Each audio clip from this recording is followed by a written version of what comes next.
Assalamualaikum warahmatullahi wabarakatuh. Alhamdulillahilladzi asbagha alaina ni'amahu dhahiratan wa batinah. Wassalatu wassalamu ala Rasulillah wa ala alihi wa sahbihi wa man walah. Asyhadu an la ilaha illallah wahdahu la syarika lah wa asyhadu anna Muhammadan 'abduhu wa rasuluhu la nabiyya ba'da. Ya ayyuhan nasu taqu rabbakum inna zalzalatas sa'ati syai'un 'adzim. Yawma tarawnaha tadhhalu kullu murdi'atin 'amma arda'at wa tad'u kullu dhati hamlin hamlaha wa taran nasa sukara wa ma hum bisukara walakinna 'adzaballahi syadid. Hadirin jamaah salat Jumat yang berbahagia, pada kesempatan siang hari ini marilah kita tingkatkan iman dan takwa kita kepada Allah Subhanahu wa taala. Karena iman dan takwa adalah di antara prasyarat Allah Subhanahu wa taala menurunkan berkahnya kepada kita semua. Salawat dan salam marilah kita sanjungkan kepada Nabi Muhammad sallallahu alaihi wasallam yang telah memandu kita dari zaman kegelapan menuju zaman yang terang benderang dengan hidayah dari Allah Subhanahu wa taala. Hadirin jamaah salat Jumat yang berbahagia, ini adalah Jumat pertama dalam bulan Ramadan pada tahun ini. Oleh karena itu, semoga masih relevan kalau saya menyampaikan tema mensyukuri Ramadan, mensyukuri puasa kita yang sekarang ini.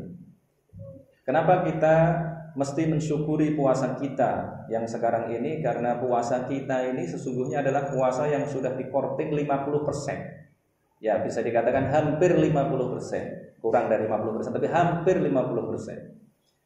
Tetapi puasa yang sudah dikorting hampir 50% itu ternyata fungsinya sama. Fungsinya adalah agar kita ini menjadi orang-orang yang bertakwa. Selama ini saya menangkap bahwa ada semacam salah kaprah pemahaman tentang puasa kita.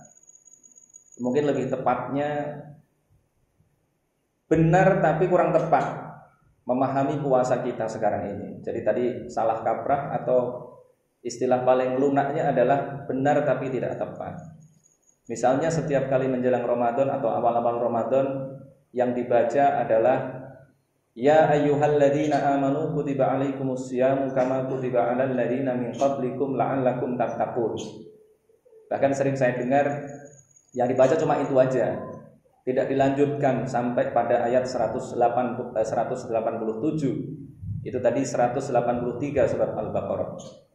Padahal surat Al-Baqarah ayat 183 dan 184 itu adalah puasa untuk umat awal Islam. Sementara puasa kita teknisnya diatur di dalam Al-Baqarah 185 dan 187. Ayat 186 tidak berkaitan dengan puasa, menyela-nyelai. Para pakar tafsir mengatakan itu adalah hikmah yang bisa kita dapatkan karena itu berkaitan dengan doa. Kalau bulan puasa doa kita lebih didengar oleh Allah, kira-kira begitu. Para ahli tafsir rata-rata mengatakan demikian. Puasa umat di masa awal dengan puasa kita berbeda. Dan tadi ayat 183, Ya ayyuhalladzina amanu kutiba alaikumusyamu kama kutiba alal ladzina min qablikum la'allakum tattaqun. Itu adalah puasa yang waktu lamanya, kemudian bulannya juga ada yang mengatakan berbeda. Misalnya kalau kita membaca di tafsir Ibnu Katsir, dikatakan bahwa ayat ini, ayat tadi yang artinya adalah wahai orang-orang beriman, telah ditetapkan atas kalian puasa sebagaimana ditetapkan atas umat-umat sebelum kalian, kama kutiba alal ladzina min qablikum la'allakum tattaqun. Tujuannya agar kita bertakwa. Nah, teknisnya beda. Pada zaman itu, menurut ini salah satu versi Ibnu Katsir, pada zaman itu sebelum Islam, puasa sudah dilakukan oleh umat sebelum kita. Orang Nasrani sudah berpuasa. tapi puasanya adalah puasa 3 hari setiap bulan. Jadi kalau 3 hari per bulan, kalau kita kalikan dengan 12, maka setiap tahun puasa sebanyak 36 hari. Kemudian versi yang lain, At-Tabari misalnya, di dalam tafsirnya mengatakan bahwa pada zaman itu umat Kristen sudah berpuasa. Puasanya di bulan Ramadan. Ramadan itu berasal dari kata romido. Romido itu artinya panas sekali, membakar. Maka sering kita dengar juga Pak Ustadz mengatakan bahwa ini adalah bulan yang di dalamnya dosa-dosa dibakar. Sebenarnya tidak ada hubungannya sebenarnya. Karena Ramadan itu adalah bulan yang memang secara cuaca itu suhunya itu paling tinggi. Maka kemudian orang Kristen mengubah puasanya tidak dilakukan di dalam bulan yang panas karena berat. Maka kemudian diubah di bulan lain antara bulan yang dingin dengan bulan yang panas. Nah, karena mereka merasa bersalah, maka kemudian puasanya ditambah 20 hari. Maka sering kita dengar juga bahwa puasanya orang Nasrani itu lebih berat karena tidak cuma 50 hari, tidak hanya 36 hari juga tadi seperti versi Ibnu Katsir, tetapi 50 hari. Nah, selain itu, ini yang para semua ahli tafsir sepakat bahwa teknis puasanya tadi jauh lebih berat dibandingkan kita karena puasanya adalah puasa yang sehari semalam. Jadi kalau makan mulai jam 7 malam, besok boleh buka jam 7 malam lagi. Jadi puasanya 24 jam. Kalau sudah tidur, sudah tidak boleh makan lagi, tidak ada makan sahur. Makanya Rasulullah mengatakan bahwa perbedaan antara puasa kita dengan umat masa lalu, puasa umat masa lalu ada di makan sahurnya itu. Karena kita masih boleh makan pada pukul 4 sekarang. Kalau dulu nggak boleh, setelah makan kemudian tidur, maka sudah tidak boleh makan lagi, tidak boleh berhubungan suami istri. Tetapi pada zaman itu juga berbeda di dalam konteks wajibnya. Jadi pada zaman itu puasa itu wajib, tapi wajibnya adalah wajib pilihan, tidak wajib mutlak. Itu dijelaskan di dalam ayat selanjutnya, ayyaman ma'dudah. Ayyaman ma'dudah tadi oleh Ibnu Katsir diartikan sebagai 3 hari di setiap bulan. At-Tabari tadi mengatakan bahwa ya tadi itu ada 30 hari tapi kemudian jadi 50 hari. Ayyaman ma'dudah. Faman kana minkum maridun aw ala safarin fa'iddatun min ayyamin ukhar. Itu sama dengan puasa kita sekarang. Barang siapa yang sakit atau berada dalam perjalanan, maka boleh tidak puasa tetapi harus mengganti di hari yang lain. Kemudian ini yang menurut saya menyebabkan banyak kesalahan, dan ini saya temukan di dalam tafsir Jalalain karya Jalaluddin As-Suyuti dan Jalaluddin Al-Mahalli.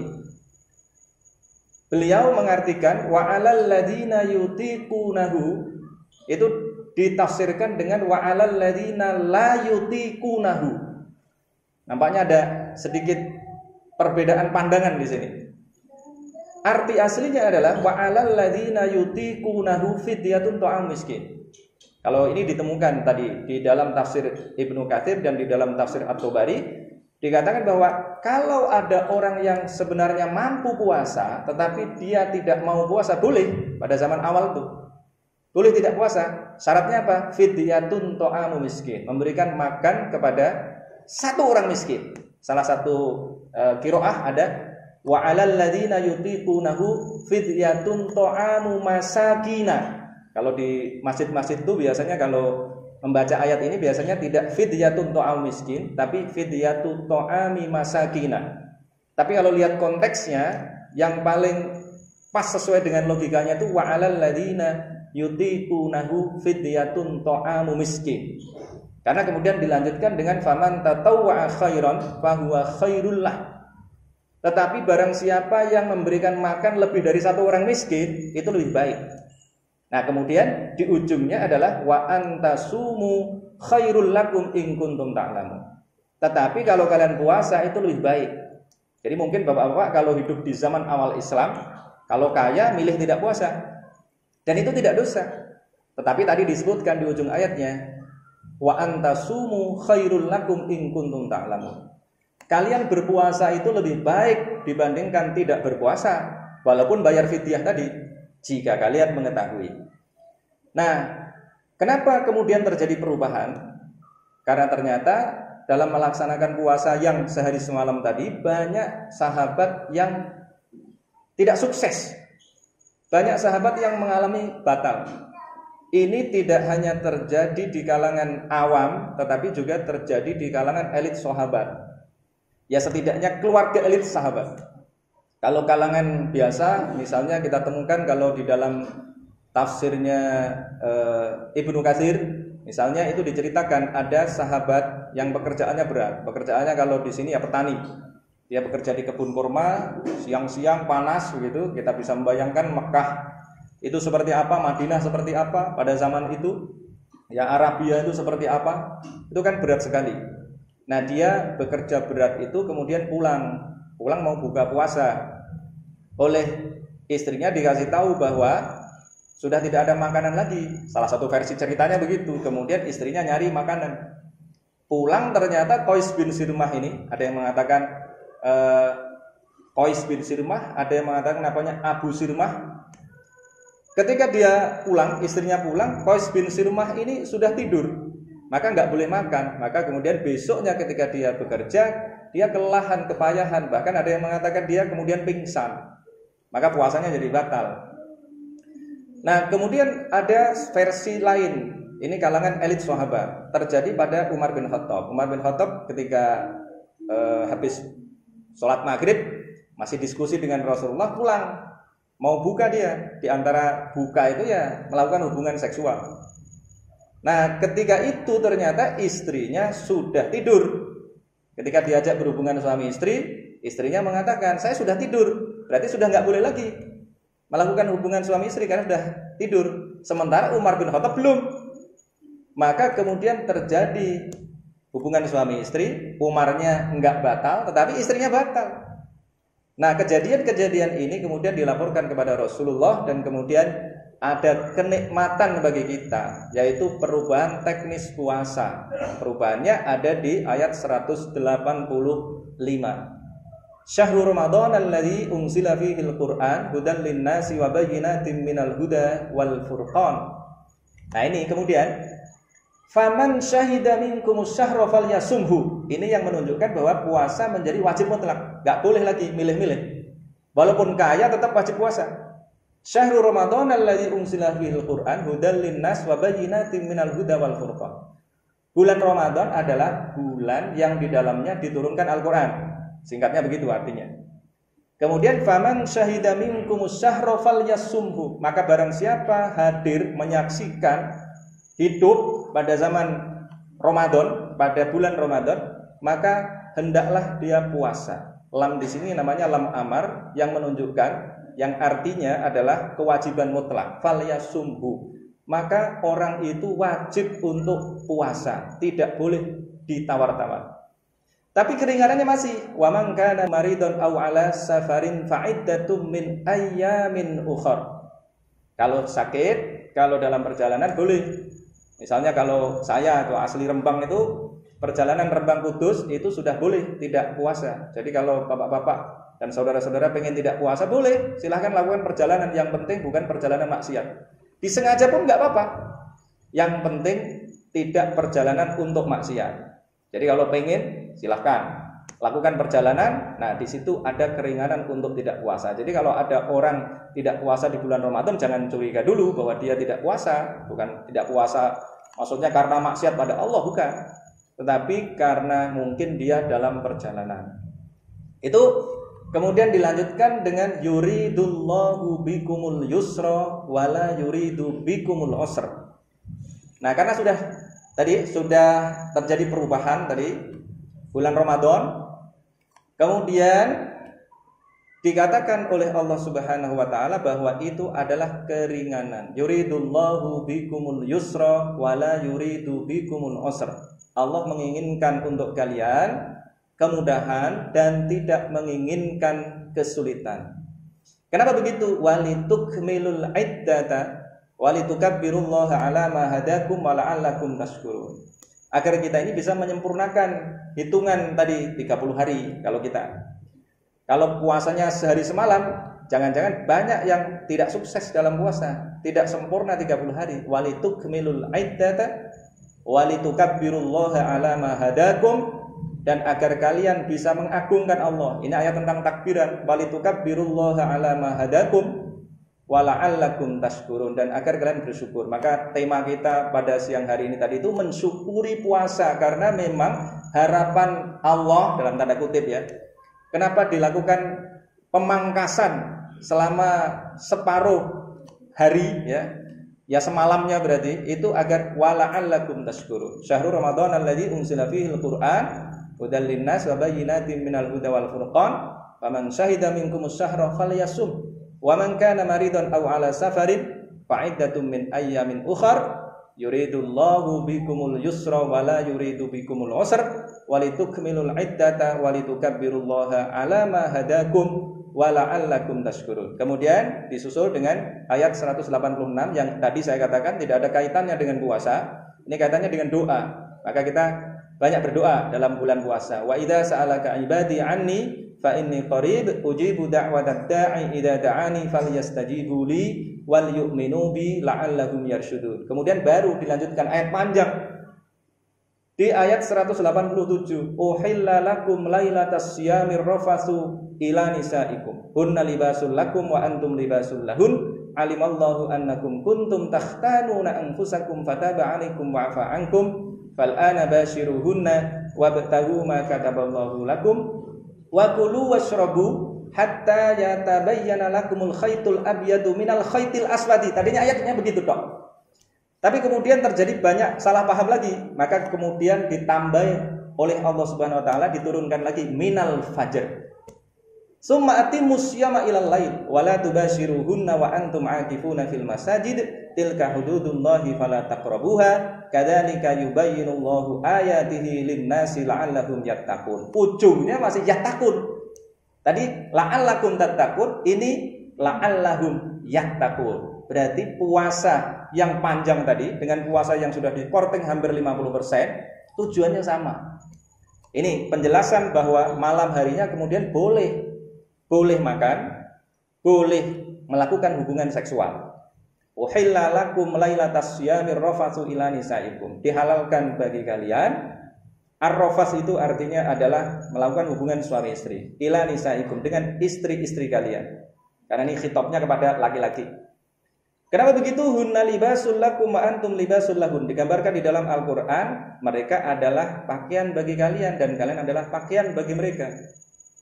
Kemudian tadi karena banyak yang gagal, tapi awalnya nggak pada ngaku telah melakukan kegagalan dalam berpuasa, maka kemudian disebut di dalam Al-Quran, dibongkar nih bahwa sebenarnya mereka berat melakukannya. Alimallahu annakum kuntum takhtanuna anfusakum. Allah telah tahu bahwa kalian telah mengkhianati diri kalian sendiri.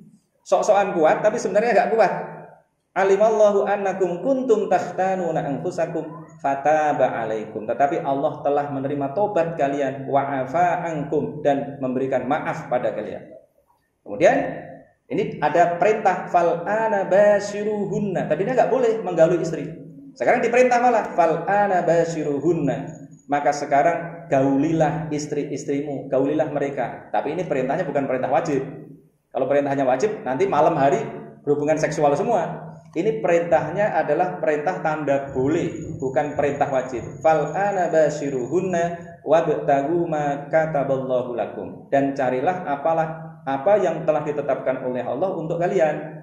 Apa itu? Anak. Kalau melakukan hubungan suami istri ya dapat anak. Wabtaghu ma kataballahu lakum. Kemudian baru diperintahkan untuk sahur. Ini wakulu washrabu, dan kalianlah makan, kalian makanlah, washrabu, dan minumlah kalian.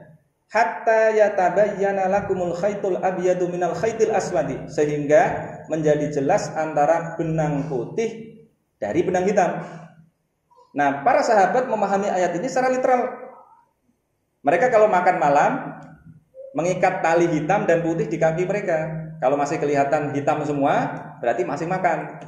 Kemudian diceritakan pada Rasulullah, ya Rasulullah, kami melakukan ini. Oh salah, bukan begitu maksudnya. Karena Al-Quran ini adalah bacaan yang bahasanya itu bahasa sastra tingkat tinggi. Jadi mengungkapkan malam dan siang itu dengan benang hitam, benang putih. Maksudnya itu adalah siang dan malam. Sehingga jelas itu. Apa itu? Fajar.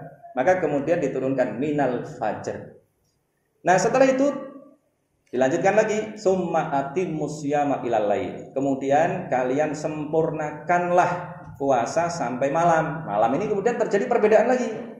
Orang Sunni berkeyakinan bahwa yang namanya malam itu dimulai dari maghrib.